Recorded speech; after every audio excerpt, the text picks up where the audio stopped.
Hello everyone, my name is Gavin. Welcome back to another video in my MCAT series where I pretty much just track my progression through my preparation for the MCAT. My date is May 2nd, so I am about a few months out, so I'm just trying to do as much practice as I can.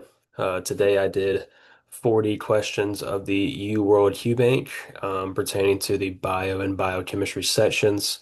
And preface, not a teacher, so do not get your iPad out, take notes. So I'm very bad at it. But I just want to go through a couple of things that I found pretty consistently challenging for me pertaining to molecular biology and biotechnology.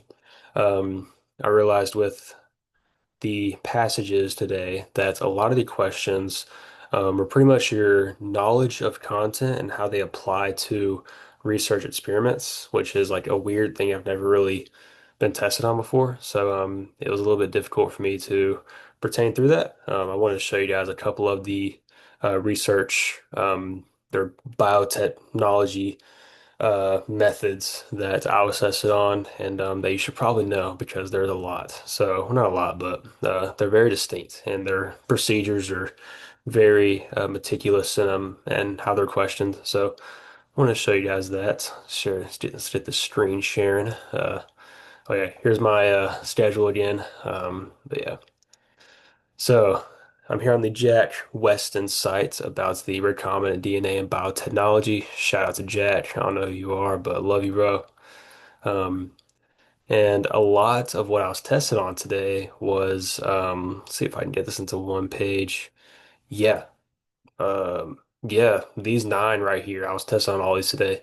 DNA sequencing, expressing clone genes, know the process and how that works and how um, reverse transcriptase operates in that.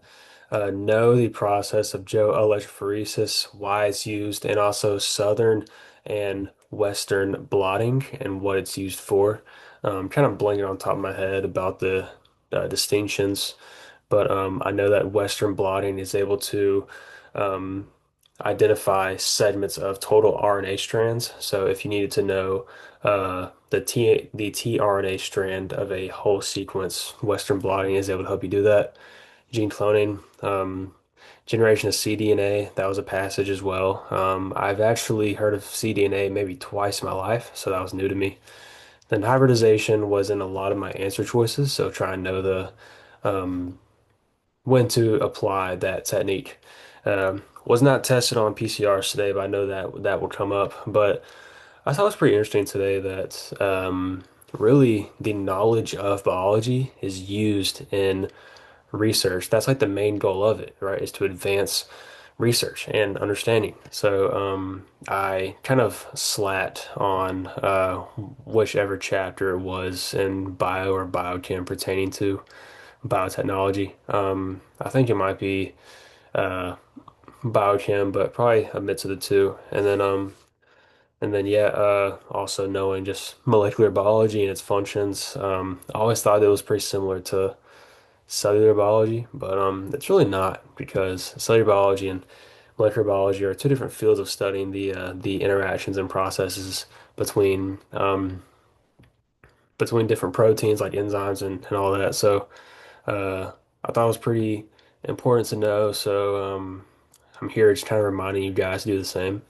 And then today also, like I explained yesterday, I also worked on my physics equation sheets. I pretty much just have a worksheet with the equations blanked out, and then I just fill it in every day. I say every day. This is my first day doing it, but I think it will help me a lot because like electrostatics and circuits, I'm blanking on a lot of the terms even, right? Because C and V and P mean like three different things, so I'm trying to just remember that. But yeah, other than that, today, guys, I mean, as far as my my like percentage score for year-old goes, I really didn't do that good. But to be honest, after going through the questions I missed, I feel very confident in being able to do the same thing. The hardest part for me is definitely looking at a passage, right? So the discrete questions, I got all of them correct. But looking at a passage and knowing what exactly do I need to know? Like, how much do I read? Is it questions first and then going, right? Because cars, which I did today, I did pretty good.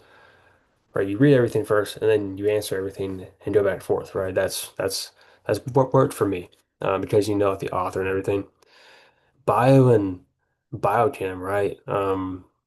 I really don't know if I need to pick and choose or not because I found that's helpful for chem phys, but for bio and biochem, I don't know. But uh, I don't know. I already know that cars and site so you need to read all that, but not so much for bio and biochem. So uh, other than that, guys, that was a pretty productive day. I feel like I learned a lot. I was reminded of a lot. It led me to do Anki pertaining to just review cards for physics, and then also Anki for chapter two of Biochem, which is literally just enzymes. I was tested heavy on enzymes today, and I got half of those questions correct. So I need to refresh my mind on the relationships and everything. So that's about it, guys. I'm gonna try to short now. But thank you guys for watching.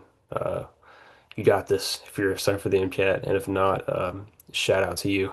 So I will hopefully see you guys tomorrow, and God bless.